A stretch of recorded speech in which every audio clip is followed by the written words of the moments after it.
Tunggu sebentar. Apa kau penasaran bagaimana kami bisa ada dalam situasi ini? Ayo kita ulang dan lihat kejadiannya. Kisah kami dimulai dengan sipir penjara yang tidak dapat mengasuh anak yang bisa menjaga putrinya.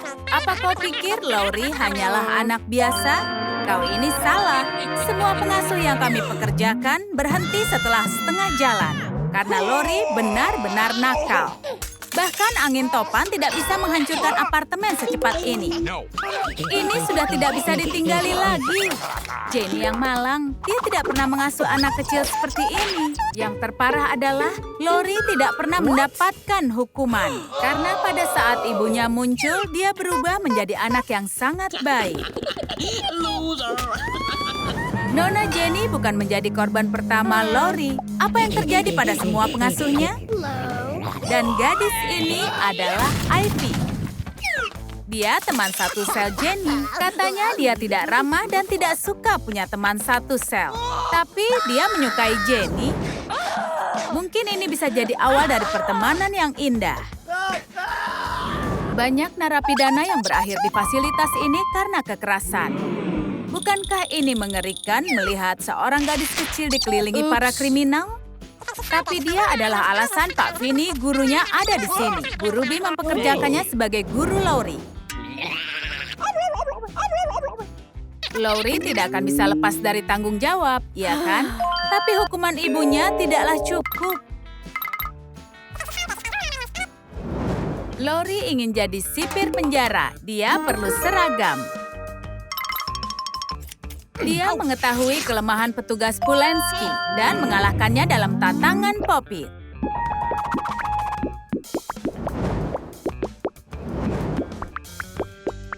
Lalu dia memenangkan seragamnya, lencananya, ikat pinggang, borgol, dan juga tongkat. Penjaga mungil ini punya rencana yang besar untuk penjara. Ibunya Laurie adalah panutannya. Laurie ingin menjadi seperti ibunya. Bu Ruby pasti akan senang melihat hal ini, tapi para tahanan tidak.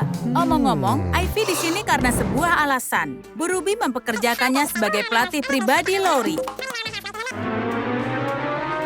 Tapi itu tidak berhasil.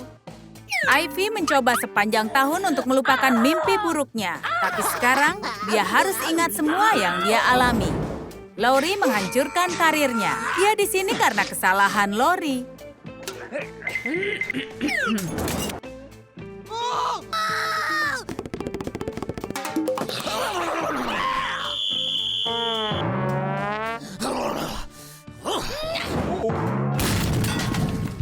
Ingatan itu secara harafiah menghancurkan semangatnya. Jadi Laurie harus hati-hati saat ibunya menelpon untuk memeriksanya.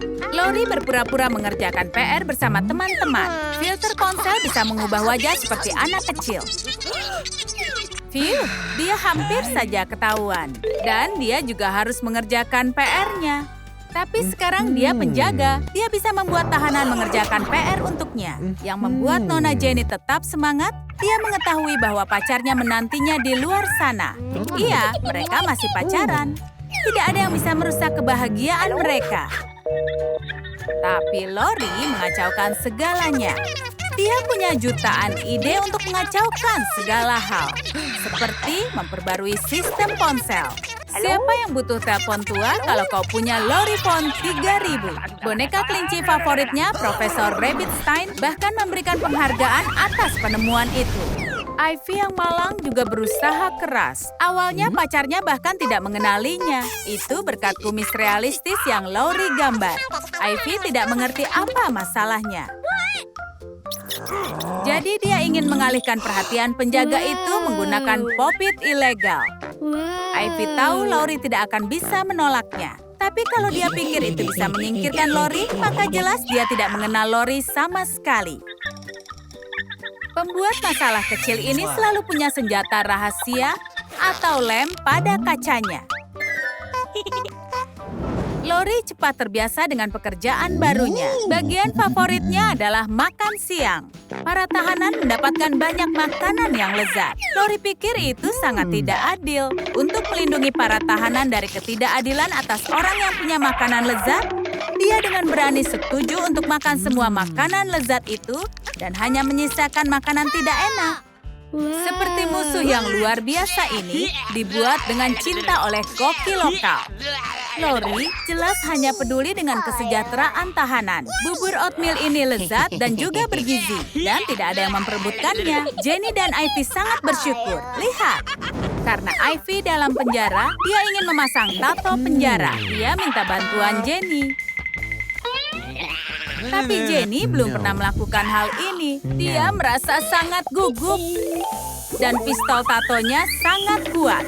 Dia tidak sanggup memegangnya.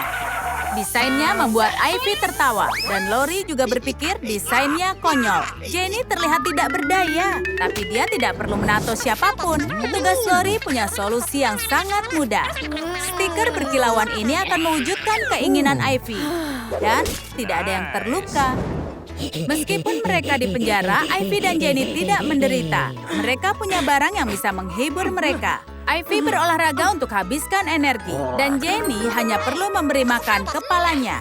Dan kepalanya benar-benar lapar. Dia harus banyak membaca, termasuk fiksi ilmiah, dan juga membaca dongeng yang bisa membuat Lori langsung tertidur. Ini kesempatan bagus untuk mencoba kabur.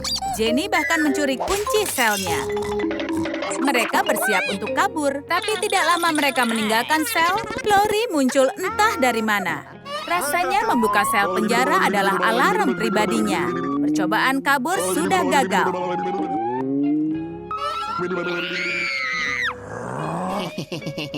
Pekerjaan orang dewasa itu membosankan, khususnya kalau baterai ponsel habis.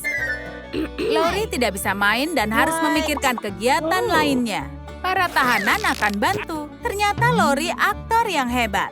Dia jago memparodikan para tahanan hingga sulit untuk menebak siapa orang yang sesungguhnya.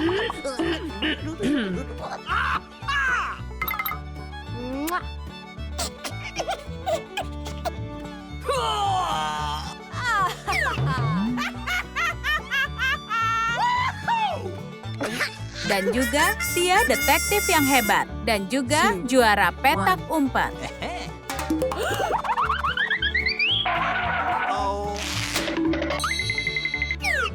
2, 1, 0.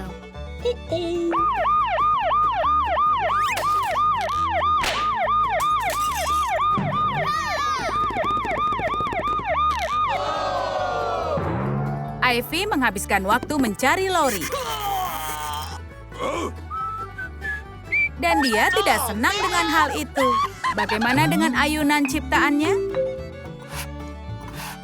Wow, anak ini benar-benar jenius. Jadi jangan berpikir bahwa Lori seorang tiran. Dia ingin kehidupan para tahanan lebih baik. Jadi dia memulai renovasi besar-besaran. Berada di dalam penjara terasa suram, iya kan? Jadi dia akan ubah sel penjara mereka menjadi ruangan manis dan nyaman. Sekarang Ivy dan Jenny merasa seperti putri. Tapi tunggu, masih ada lagi. Dia mengganti baju terusan penjara yang biasa menjadi piyama unicorn yang imut.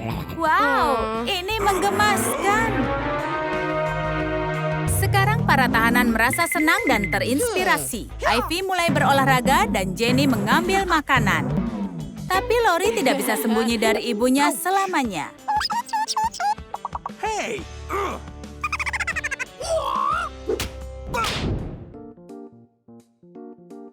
Bu Ruby membawakan Lori makan malam dan menyadari kalau Lori tidak bergerak.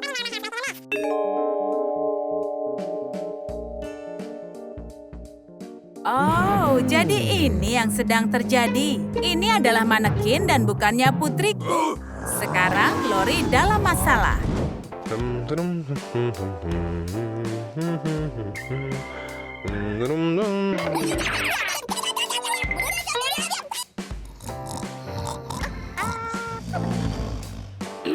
Petugas Lori sekarang langsung dipecat. Tidak ada lagi seragam untukmu. Dia akan dimarahi karena sudah melanggar peraturan. Dia harus ke ruangan sipir penjara. Tapi pekerja sudah mengubah Lori. Tadinya dia nakal. Tapi sekarang dia mempertimbangkan untuk membebaskan teman-teman barunya. Dan meminta maaf atas segala perbuatannya. Hei, tonton video kami tentang pabrik bayi. Apa mereka tertukar saat mereka lahir?